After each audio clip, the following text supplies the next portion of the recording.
ओम भगवते वासुदेवाय नमः। नमस्कार दोस्तों, मैं कोमल शर्मा स्पिरिचुअल वाणी में आपका स्वागत करती हूँ।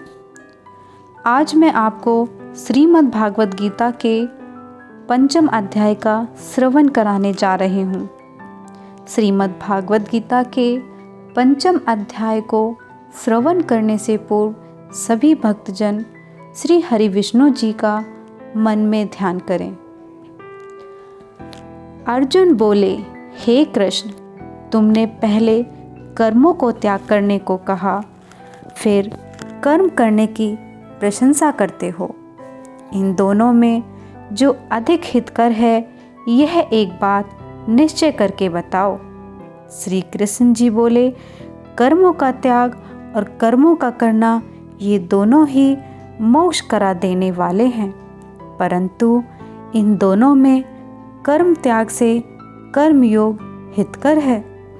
जो किसी से द्वेष नहीं रखता, न किसी पदार्थ की इच्छा करता है, वही नित्य सन्यासी है। ऐसा पुरुष ही आनंद पूर्वक संसार बंधन से छूट जाता है। संख्या और योग को मूर्ख लोग ही जुदा जुदा कहते हैं, पंडित नहीं कहते हैं। जो इन दोनों में से एक में भी अच्छी तरह स्थित हो जाता है, उसको दोनों का फल प्राप्त होता है। ज्ञान योगियों को जो स्थान मिलता है, वही कर्म योगियों को प्राप्त होता है।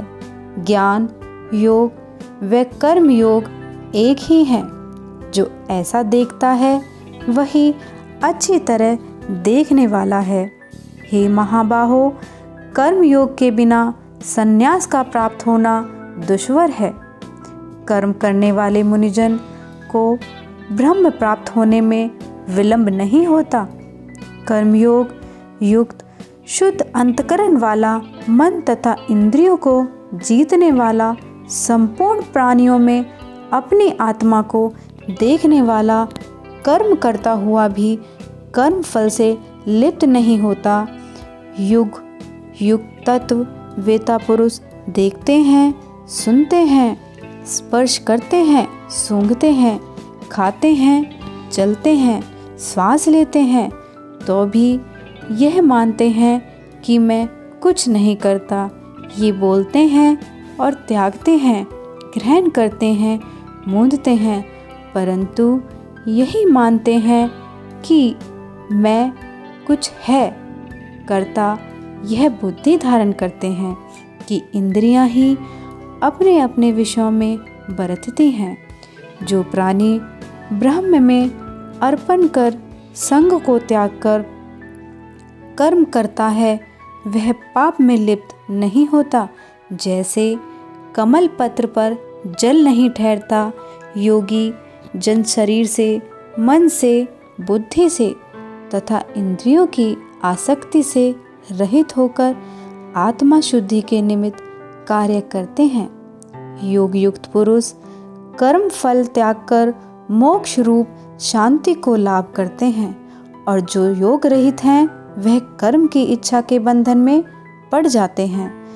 सब कर्मों को मन में त्याग कर प्राणी इस नवद्वार की देह रूपी पुरी में न कुछ करता है और न करता हुआ आनंद पूर्वक रहता है।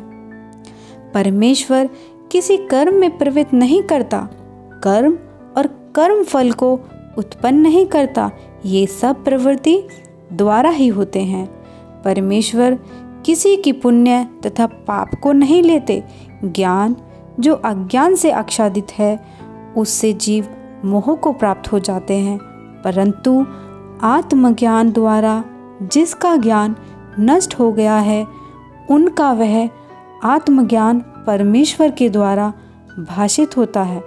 जिस प्रकार सूर्य संपूर्ण संसार को प्रकाशित कर देता है, उसी परमात्मा में जिसकी बुद्धि स्थिर है, उसी में मन लगाते हैं, उसी में निष्ठा रखते हैं, और जो सदा उसी के ध्यान में लगे रहते हैं।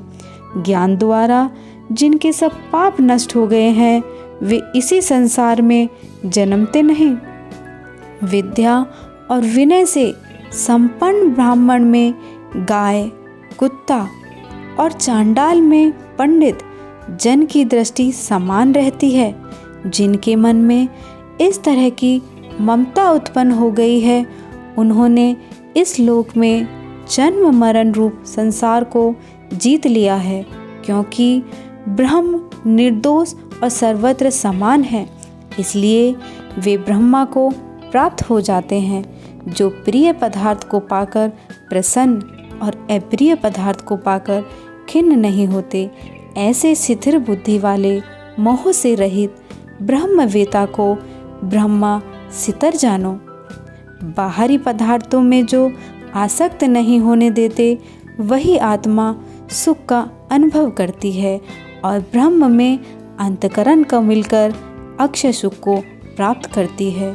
इंद्रियों के स्पर्श से जो लोग भोग होते हैं, वे वस्तुतः दुखदायी होते हैं। उनका आदि भी है और अंत भी है।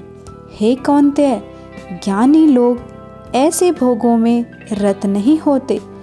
शरीर छूटने के पहले जो मनुष्य काम और क्रोध के वेग को सहन करने में समर्थ होता है, वही योगी और सच्चा सुखी है। जो आत्मा सुख से सुखी, अंतर आत्मा के आनंद से आनंदित और अंतर ज्योति से प्रकाशित है, वह ब्रह्म रूप होकर ब्रह्म निर्माण को प्राप्त हो जाती है, अर्थात मोक्ष को प्राप्त हो जाती है। पाप छिन के नष्ट हो गए हैं, दिव्य बुद्धि दूर हो गई है।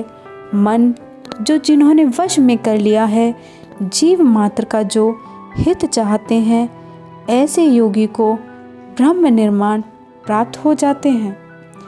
काम और क्रोध जिनमें नहीं है, मन के वेग को जिन्होंने रोक लिया है, ऐसे आत्मज्ञानी योगियों को ब्रह्म निर्माण सहज ही प्राप्त हो जाता है। बाहरी पदार्थ के संयोग से अलग कर दोनों बाहों के बीच में दृष्टि लगाकर नासिका के भीतर चले वाले प्राण तथा अपान वायु को सम करके इंद्रियां, मन और बुद्धि को वश में करके इच्छा, भय, क्रोध को त्याग मोक्ष की इच्छा करने वाले योगी जीवन मुक्त हैं। जो मुझको सब यज्ञों और तपों का भोक्ता, संपूर्ण लोकों का स्वामी और सब प्राणियों का मित्र जानते हैं, उन्हीं को शक्ति प्राप्त होती है। इस पंचम अध्याय को सुनने का क्या लाभ है और इससे कौन कौन व्यक्ति लाभान्वित हुए हैं, अब मैं आपको वह बताती हूँ। श्री भगवान जी बोले, हे लक्ष्मी, 5वें अध्याय का महत्व में सुनो। एक पिंगल नाम का ब्राह्मण था। वह अपने धर्म से भ्रष्ट हो गया। वह जुआ खेलता, मांस मच्छी खाता और मदिरा पान करता था। उसके नगरवासियों ने उससे परेशान होकर उसे अपने नगर से निकाल दिया। तब वह चलते चलते एक नगर में पहुंचा। वहां उसे एक राजा के यहाँ पर नौकरी मिल गई। वह वहाँ राजा के यहाँ गुप्तचर का कार्य करता था। जब कुछ समय बीत गया तो वह पिंगल धनवान हो गया। तब उसने अपना विवाह कर लिया, लेकिन उसकी स्त्री भी व्यभिचारिणी आई। वह स्त्री को मारता था।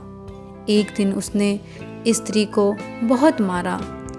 उसकी स्त्री उससे दुखी होकर उसको जहर दे दिया, जिससे ब्राह्मण वहीं पर मर गया। उस ब्राह्मण ने मरकर गिद्ध का जन्म लिया। कुछ समय पश्चात उसकी स्त्री भी मर गई। उसने तोते का जन्म पाया।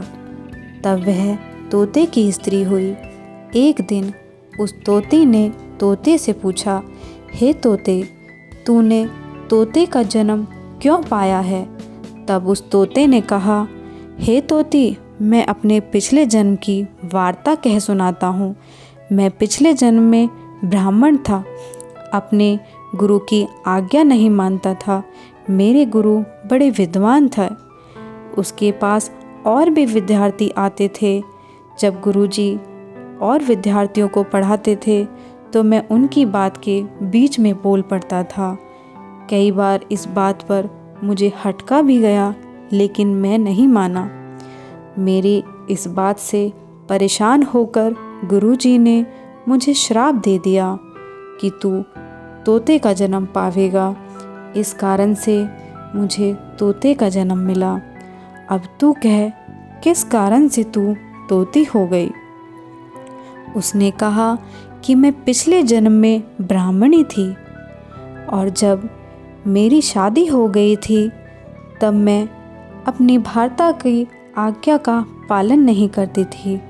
भर्ता मुझको बहुत मारता था, लेकिन उसकी बात से परेशान होकर मैंने उसको विष दे दिया और वह मर गया। लेकिन कुछ समय पश्चात मेरे भी प्राण निकल गए और मुझे नरक में डाल दिया गया। इस प्रकार नरक भुगतवाकर मुझे तोती का जन्म मिला। तोते ने सुनकर कहा, तू बुरी है जिसने अपने भर्ता को विष दे दिया। तोती ने कहा, नरकों के दुख भी तो मैंने ही सहे हैं, अब तो मैं तुझे ही भर्ता जानती हूँ। एक दिन वह तोती वन में बैठी थी। वहाँ पर उसी समय गिद्ध आ गया। तोती को उस गिद्ध ने पहचान लिया। वह गिद्ध तोती को मारने के लिए दौड़ा।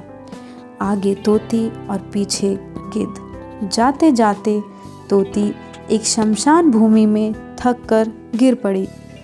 वहाँ एक साधु का दाह संस्कार हुआ था। साधु की खोपड़ी वर्षा के जल से भरी हुई पड़ी थी, उसमें जाकर गिर गई। इतने में गिद्ध आया, उस तोती को मारने लगा। उस खोपड़ी के जल के साथ उनकी देह धो गई और आपस में लड़ते लड़ते मर गए और अधम देह में छूटकर देवदेह पाई।